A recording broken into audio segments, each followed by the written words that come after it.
সবাইকে আবারও food lab by মুতে স্বাগতম। আশা করি সবাই অনেক ভালো আছেন। আজকে আপনাদের জন্য আবারও আরও একটি রেসিপি নিয়ে হাজির হলাম এবং আজকের রেসিপি হলো পুরভরা বেগুনি।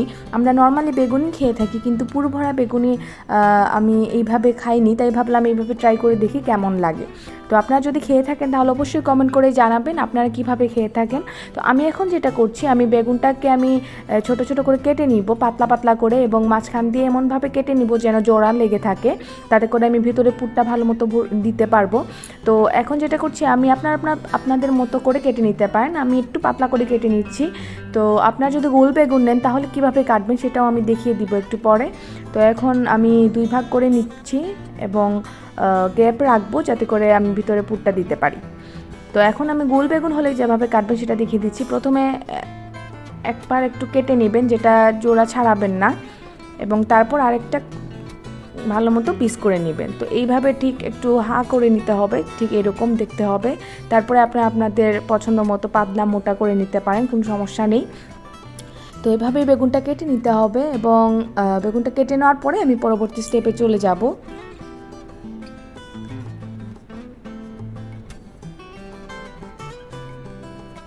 তো আজকে আমি খুবই সহজভাবে এই রান্নাটা করব। আপনারা চাইলে আরও অনেক বেশি উপকরণ ব্যবহার করতে পারেন, এটা আপনাদের পছন্দ অনুযায়ী, কিন্তু আমি একটু সাধারণভাবে করেছি, কারণ আমার কাছে মনে হয় অতিরিক্ত মশলা ব্যবহার করা মানেই তরকারি স্বাদ বাড়ানো না।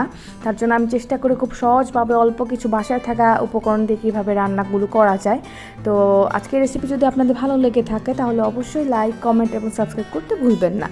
তো এখন যা যা লাগবে তা হচ্ছে, আমি পেঁয়াজ কুচি নিয়েছি, আমি খুবই অল্প পরিমাণ বানাবো, তার জন্য খুব অল্প পরিমাণ পেঁয়াজ কুচি, একটা মিডিয়াম সাইজের পেঁয়াজ এবং 1 টেবিল চামচ নারকেল কোরানো, তারপরে হচ্ছে কাঁচামরিচ কুচি। আপনারা নারকেলটা যদি না থাকে নাও দিতে পারেন, তবে দিলে স্বাদটা বাড়বে। এবং আমি নিয়েছি পাউডার, এটা হচ্ছে সরিষা পাউডার, তারপরে পানিতে ভিজিয়ে নিয়েছি, তা 1 টেবিল চামচের মতো হয়েছে। আপনারা যদি সরিষা বাটা ব্যবহার করেন সেক্ষেত্রে 1 চা চামচ ব্যবহার করবেন, কারণ সরিষা বাটাতে অতিরিক্ত ঝাঁঝ থাকে, তার জন্য। তো এখন যেটা করছি সেটা হচ্ছে, আমি একটু বেশি পরিমাণ পেঁয়াজ আমি কুচি করে নিয়েছিলাম এবং সেটা আমি ভেজে নিচ্ছি। কাঁচামরিচ এবং পেঁয়াজ প্রথমে একটু গোল্ডেন করে ভেজে নিব। তো পেঁয়াজটা একটু বেশি পরিমাণে দিবেন, এতে করে খেতে ভালো লাগবে, এবং সরিষাটা অল্প একটু কম পরিমাণ দিবেন, কারণ বেশি ঝাঁঝালো হয়ে গেলে আবার খেতে ভালো লাগবে না।